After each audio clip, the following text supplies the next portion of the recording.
ये देखिए, ये है प्लान छोटे चौधरी का, जो बीजेपी के साथ वो खेलने जा रहे हैं मिलकर के। जयंत चौधरी को बीजेपी ने दरअसल 4 सीटों का ऑफर कर दिया, जिसमें कैराना है, बागपत है, आप देख रहे हैं मुजफ्फरनगर है, और इसी के साथ अमरोहा भी है। ये सीटें ऑफर की गई हैं जयंत चौधरी को। जयंत चौधरी बीजेपी से हालांकि ये कह रहे हैं कि 7 सीटें वो मांग रहे हैं, और इन 7 सीटों में कैराना, मुजफ्फरनगर, मेरठ ये सीटें शामिल हैं। इसी के साथ बागपत है, हाथरस है, बिजनौर है और मथुरा भी शामिल है। चूंकि बागपत वो सीट है जो उनकी परंपरागत सीट है, जिससे उनके पिता भी चुनाव लड़ते आ रहे थे। लेकिन क्या बीजेपी इस फॉर्मूले पर आगे बढ़ेगी? अब मैं आपको बताती हूं कि वो सबसे महत्वपूर्ण जो सीट है जिसको लेकर के पेच फंसा हुआ है, वो कौन सी सीट है। ये 7 सीटें तो मांग ली गई है जयंत चौधरी की ओर से, देखना है कि उनको 4 सीटें मिलती हैं या इससे ज्यादा मिलती हैं। लेकिन अब मैं जरा आपको एक और दिलचस्प आंकड़ा बताने जा रही हूं कि आखिर ये जो पेच है ये फंसता कैसे है। अंदाजा लगाइए कि आखिर मुजफ्फरनगर की वो जो सीट है, सबसे हॉट सीट है, जिसको बीजेपी अपने पास रखना चाहती है। यही सीट है जिसको लेकर पेच फंसा है, जिसको जयंत चौधरी भी चाहते हैं कि अपने खेमे में ले लें, क्योंकि इसमें संजीव बालियान जो है वो बीजेपी के बड़े जाट नेता है, सबसे बड़े जाट नेता जो यहां पर होल्ड अपना रखते हैं। संजीव बालियान को हटाने की कोई भी प्लानिंग बीजेपी की नहीं है, क्योंकि अगर संजीव बालियान को हटाते हैं तब ये सीट आरएलडी खेमे में जाएगी, लेकिन ऐसा होने वाला नहीं है। बीजेपी इसी के साथ मथुरा की सीट भी अपने साथ रखना चाहती है, लेकिन उस सीट पर भी दावेदारी किसने ठोकी है? आरएलडी ने। अब अयोध्या, काशी, मथुरा के नाम पर, चूंकि मथुरा जरूरी है, जिस बात का जिक्र भी योगी आदित्यनाथ लगातार करते रहे, और इसीलिए जरूरी है कि ये जो एक पूरा फॉर्मूला है इसको कैसे पूरा किया जा रहा है, ये मैं आपको बता रही हूं। लेकिन कहा जा रहा है प्रधानमंत्री नरेंद्र मोदी जो ये छोटे चौधरी है इनको बड़ा चौधरी बना देंगे, लेकिन बड़ा चौधरी बनाने का जो फॉर्मूला बीजेपी ने सेट किया है वो क्या है, वो मैं आपको बताती हूं। दरअसल बीजेपी भी जो 7 आ रही है आरएलडी के लिए, उसके पीछे का मकसद है पश्चिमी उत्तर प्रदेश की खास तौर पर वो सीटें जो एक अच्छा प्रभाव रखती हैं। वेस्ट यूपी में जाट वोट बैंक एक बहुत बड़ा निर्णायक वोट बैंक है, और अगर इसकी कुल आबादी देखेंगे तो वो 17% वोट एक तरह से शेयर, जो अभी तक एक बड़ा फैक्टर होता रहा है तमाम इलेक्शन में। लोकसभा में अगर खासतौर पे देखेंगे तो 18 ऐसी जाट सीटें हैं पश्चिमी उत्तर प्रदेश की जो सीधे सीधे असर डालती है, और इसी को साधने की कोशिश है। अब मैं आपको बताती हूँ, आप सोच रहे होंगे कि भाई आरएलडी जो 2019 में भी कोई अच्छा प्रदर्शन नहीं कर पाई, आरएलडी की जो सीटें हैं वो घटी थी, यहाँ तक कि अजीत चौधरी जो थे वो अपनी सीट को नहीं बचा पाए थे बागपत की, तो फिर इस बार बीजेपी उनके साथ क्यों आ रही है? जरा ये भी मैं अब आपको समझा देती हूँ कि बीजेपी को आरएलडी क्यों पसंद आ रही है। जयंत चौधरी दरअसल जाट समुदाय के एक अच्छे नेता हैं, और अगर वो कहते हैं कि किसके पक्ष में वोट करना है तो उसके पक्ष में वोटिंग होती है, ऐसा माना जाता है। 2019 में जाटलैंड की 7 सीटों पर चूंकि बीजेपी ने हार उसको मिली थी, क्योंकि गठबंधन की जो सीटें थी वो जीती थी, जिसमें बीएसपी, एसपी, आरएलडी सब ने एक साथ मिलकर के जो चुनाव लड़े थे उसमें उन्होंने सीटें निकाली थी। आरएलडी के साथ बीजेपी के शेयरिंग के साथ ही पॉजिटिव असर होगा, ये माना जा रहा है, और यही एक वजह है कि बीजेपी ने आरएलडी के साथ जाने की इस प्लानिंग को पूरा किया है। लेकिन अब मैं आपको बताती हूं कि कैसे जो तालमेल है वो कितने सालों के बाद होगा। 15 सालों के बाद ये तालमेल होगा, यानी 15 सालों के बाद कैसे जुराहे हैं एक साथ आगे बढ़ेंगे। 15 साल बाद बीजेपी से तालमेल हो सकता है, ये माना जा रहा है। लोकसभा चुनाव 2009 में दोनों ने साथ मिलकर के चुनाव लड़ा था, उस वक्त अजीत सिंह हुआ करते थे, उन्होंने साथ मिलकर के चुनाव लड़ा। 2014 में आरएलडी 8 में से एक भी सीट पर जीत दर्ज नहीं कर पाई। 2019 में 19 सीटें बीजेपी ने जीती थी, यानी किस तरह से इक्वेशन रही ये मैं आपको बता रही हूं। बीएसपी और समाजवादी पार्टी को 4-4 सीटें मिली थी उस दौरान, 2019 की बात चुके हम कर रहे हैं। मोदी लहर में आरएलडी को एक सीट भी नहीं मिली थी। ये कहा जाता है कि 2019 में तो अपनी सीट भी हार गए थे।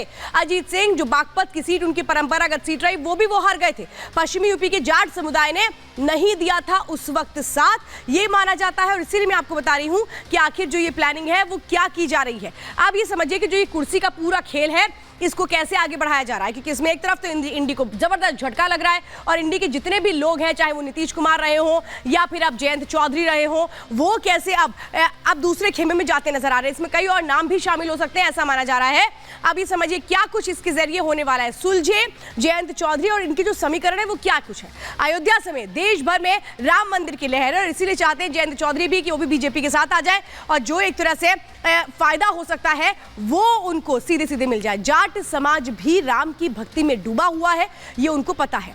एसपी बीएसपी गठबंधन में एक सीट भी इनको नसीब नहीं हुई, ये भी बस इनको पता है। समाजवादी पार्टी के साथ गठबंधन में जीत की संभावना बहुत कम है, क्योंकि समाजवादी पार्टी तो इनको कम सीटें दे रही है, कह रही कि 7 सीटें हम नहीं देंगे। लेकिन अब आपको आज की एक और तस्वीर में दिखा देती हूं। नीतीश कुमार जो प्रधानमंत्री नरेंद्र मोदी से मिलने के लिए पहुंचे थे, सोचिए नीतीश कुमार जो बीजेपी का हिस्सा हो चुके हैं, नीतीश कुमार जो गठबंधन के तहत अब बीजेपी के साथ अपनी राहों को पूरा कर रही है। देखिए, ये प्रधानमंत्री नरेंद्र मोदी के साथ मुलाकात है नीतीश कुमार की। ये वही नीतीश कुमार है जो एक वक्त में खुद को प्रधानमंत्री उम्मीदवार के तौर पर देखा करते थे, लेकिन ये राजनीति है जिसमें ये कहे कि कब किस करवट ये विचार बदल जाए उसको कहना ही क्या। ये देखिए किस तरह से मुलाकात हो रही है, तस्वीरें आप देख रहे हो। अब नीतीश कुमार ने इस मुलाकात के बाद कहा भी कि अब मैं कहीं जाने वाला नहीं हूं। अब ये देखना है कि कितने दिनों तक नीतीश कुमार का ये जो बयान है ये रहता है, क्योंकि अपॉर्चुनिस्ट कहा जाता है नीतीश कुमार को, अवसरवादी कहा जाता है, और नीतीश कुमार जो कहते हैं उस पर क्या वो सटीक तरीके से आगे बढ़ते हैं। फिलहाल तो ये बिल्कुल क्लियर है कि इस बार तो साथ में बढ़ चुके हैं, आगे बढ़ भी रहे हैं। अब ये समझिए जो प्रधानमंत्री नरेंद्र मोदी हैं उनको लेकर के जो वचन है वो कैसे विपक्षी दलों के बदल रहे हैं। अब इसमें एक अलग नाम आता है उद्धव ठाकरे का। हम कभी भी मोदी जी के दुश्मन नहीं थे, उनको याद आ रहा है कि यही वक्त है जो ये बातें कह दो। अब क्या ये भी कोई गुंजाइश तलाश रहे हैं, देखना ये भी है। आज भी हम आपके दुश्मन नहीं है, वो ये कह रहे नहीं भाई हम तो दोस्त हैं, हमें क्यों दुश्मन मान लिया गया है, हम आपके साथ थे, शिवसेना आपके साथ थी। अब वो शिवसेना कौन सी शिवसेना, जो इनकी वाली शिवसेना, इसकी बात कर रहे हैं, क्योंकि शिवसेना तो अब इनकी रही नहीं है। तो अब ये देखिए कैसे हृदय परिवर्तन हो रहा है, और हृदय परिवर्तन क्या इसीलिए हो रहा है क्योंकि ये वक्त की जरूरत है, और इनको पता है कि इंडी गठबंधन में तो किसी का भला होने वाला नहीं है। और क्या यही एक वजह है कि अब ये लोग जिनके सुर बदल चुके हैं। अब ये देखिए ये इंडी गठबंधन है, यहाँ पे देख रहे हैं आप जो मल्लिकार्जुन खड़गे हैं वो क्या करें भाई, गुस्सा फूफा की तरह ये खड़े रहेंगे और तो कुछ हो नहीं सकता। किससे गुस्सा निकालेंगे, क्योंकि जितने लोग हैं वो कह रहे हैं अपने गुस्सा अपने पास रखो, हमें तो कोई मतलब नहीं है।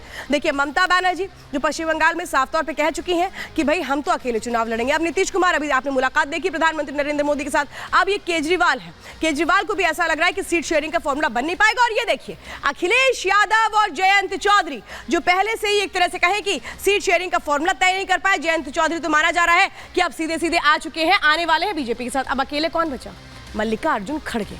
मल्लिकार्जुन खड़गे अकेले ही रहेंगे। मैं तो कह रही हूँ कि कहीं कांग्रेस ये ना कह दे कि भाई हम तो अकेले ही चुनाव लड़ेंगे, क्योंकि कोई और ऑप्शन बचेगा नहीं। ये है पूरी की पूरी इनकी प्लानिंग। लेकिन अब क्या होगा आगे, हर कोई ये देखना चाहता है कि आगे होने क्या वाला है, क्योंकि सबसे अहम यही है कि लोकसभा चुनाव को लेकर के जिस तरीके की सुगबुगाहट तैयारियां हैं वो तो इंडी को सिर्फ बिखरती नजर आती हैं, क्योंकि यहाँ पर कोई सीट शेयरिंग का जो फॉर्मूला है वो नहीं हो पाता है। अब मैं आपको बता रही हूँ कि एक के बाद एक कैसे जवाब भी दिया जा रहा है प्रधानमंत्री नरेंद्र मोदी की ओर से। प्रधानमंत्री नरेंद्र मोदी ने आज क्या कहा, मैं भी पूरी तरह तैयारी के साथ आया हूं, ये उन्होंने कहा। विकसित भारत के लिए मोदी 3.0 सरकार की बात कर रहे हैं, यानी उन्होंने कह दिया है कि 2.0 बस पूरा होने वाला है, 3.0 शुरू होने वाला है।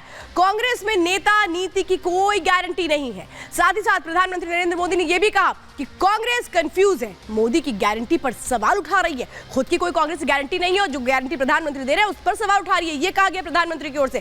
खड़गे ने 400 सीटों का आशीर्वाद दे दिया है। प्रधानमंत्री नरेंद्र मोदी ने कहा भाई मुझे तो खड़गे जी ने आशीर्वाद दे दिया। लोकसभा में प्रधानमंत्री ने कहा था कि खड़गे जी भी कह रहे हैं इस बार मोदी सरकार। अब ये समझिए पश्चिम बंगाल से आपको 40 पार करने की चुनौती मिली है। ये कह रहे हैं प्रधानमंत्री नरेंद्र मोदी की ममता बनर्जी तो अकेले चुनाव लड़ेंगे, आप मेरी आवाज दबा नहीं सकते हैं, ये कहा जा रहा है प्रधानमंत्री की ओर से। विपक्ष को सीधे सीधे आज उन्होंने ललकारा, मैंने कभी शब्दों की मर्यादा नहीं तोड़ी। ये आरोप जो कांग्रेस लगाती रही है इसका भी जवाब दिया गया प्रधानमंत्री की ओर से।